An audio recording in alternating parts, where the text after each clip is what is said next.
Hello friends, good morning friends. ఈరోజు నుంచి నేను రోజు మీతో ఒక 5 క్విజ్ క్వశ్చన్స్ డిస్కస్ చేద్దాం అనుకుంటున్నాను ఫ్రెండ్స్. ఈరోజు డిస్కస్ చేయబోయే ఆ 5 క్వశ్చన్స్ కూడా బైబిల్కి రిలేటెడ్ అనమాట. మీలో ఎవరికైనా వీటి ఆన్సర్స్ తెలిసినట్లయితే కామెంట్ బాక్స్లో కామెంట్ చేయండి ఫ్రెండ్స్.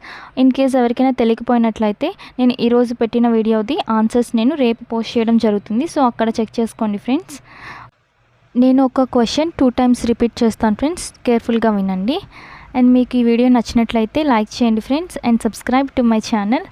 ఓకే ఫ్రెండ్స్, మరిన్ని వీడియోస్ కోసం బెల్ ఐకాన్ మాత్రం క్లిక్ చేయడం మర్చిపోకండి friends. Coming to first question, కీర్తనల గ్రంథంలో ఎన్ని అధ్యాయాలు ఉన్నాయి?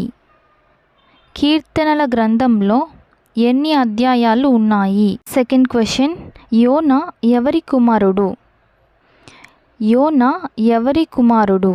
థర్డ్ క్వశ్చన్, సుఖారా గ్రామంలో యేసు సమరస స్త్రీని దాహానికి నీళ్లు అడిగింది ఏ బావి దగ్గర? సుఖారా గ్రామంలో యేసు సమరస స్త్రీని దాహానికి నీళ్లు అడిగింది ఏ బావి దగ్గర?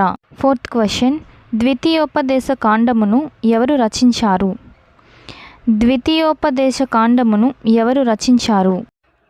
ఫిఫ్త్ క్వశ్చన్, మెతుషేలా ఎన్నేళ్ళు జీవించాడు? ఫిఫ్త్ క్వశ్చన్, మెతుషేలా ఎన్ని ఏళ్ళు జీవించారు? ఓకే ఫ్రెండ్స్, ఆన్సర్స్ తెలిస్తే మాత్రం ఖచ్చితంగా కామెంట్ చేయండి ఫ్రెండ్స్. మరొక 5 క్వశ్చన్స్తో మళ్ళీ రేపు కలుద్దాం ఫ్రెండ్స్. బాయ్.